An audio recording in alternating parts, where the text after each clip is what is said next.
Anyway, here we come to a little swamp area as we get the major rains, which we haven't quite got yet. Usually June is the wettest month in South Australia, yet we haven't had the decent rains that we normally have. They're usually around this time, but in the next week or so we should get some decent rain if Mother Nature is on cue, especially after and this whole area here will be flooded. It becomes like a little tiny swamp sort of thing, so this thing will enlarge out, this little puddle here, and that becomes like a separate second puddle, and this becomes the major puddle here. And there's also a puddle over here usually, a bit of a puddle down in this area here, and there'll be all sorts of things along the edge like Drosophila peltata and a few other things. But I've never found any Eutrix in this area, unfortunately, but I'm still looking, because you never know, there might be something there that I've missed over the years. Well, you never know, you might even find a Eutrix that only comes up like every, you know, every 15 years or so, you know. It maybe only comes in a certain time during La Nina or something. Maybe it stays dormant in some manner or fashion during the El Nino, because Australia lives on a totally different time scale to the rest of the world. Really, you know. You know, it's just on a totally different time scale and a different environmental arc, I suppose, if you want to call it that, with our bushfires. And we're the most bushfire prone country on the planet, with well, you would think we would have charcoal rich soils, but the charcoal doesn't seem to stay in the soil, or not on the surface, for very, very long.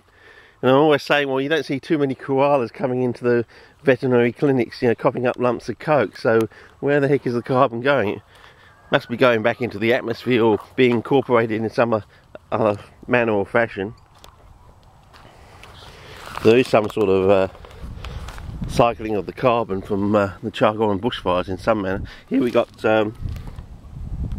this is Drosophila planchonii. South Australians call this Drosophila planchonii because we believe that it's distinctly different to Macrantha from Western Australia. So you don't ever call this Macrantha subspecies planchonii to a South Australian. They'll probably almost thump you one, I think.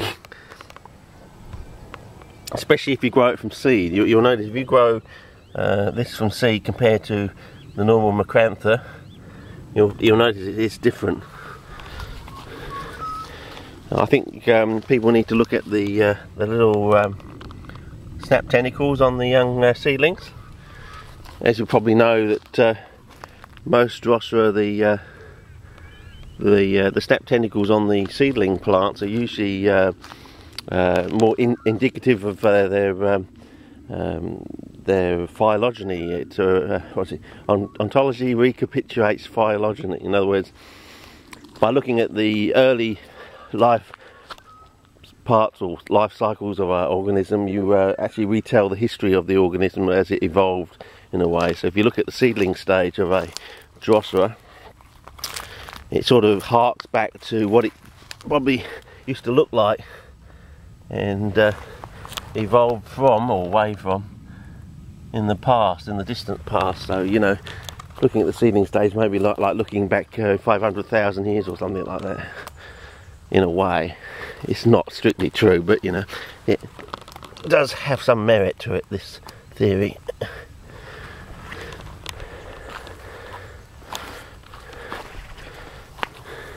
And eventually, you know, the best time to look at these planchonii is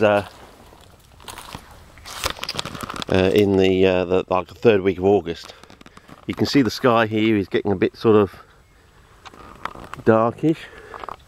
Well, you come here in like the third week of August and it'll be like grey skies all above here, totally grey skies, but the sun will be like an orange as we're about to flip from one season into the next, you know, trying to flip from the wet into the dry sort of thing, because we don't really have much of a spring here in South Australia, and we have a very long autumn compared to other states, and quite a lot of artists fly in from overseas to capture this light, because we have a light in autumn here that you don't really get anywhere else in the world.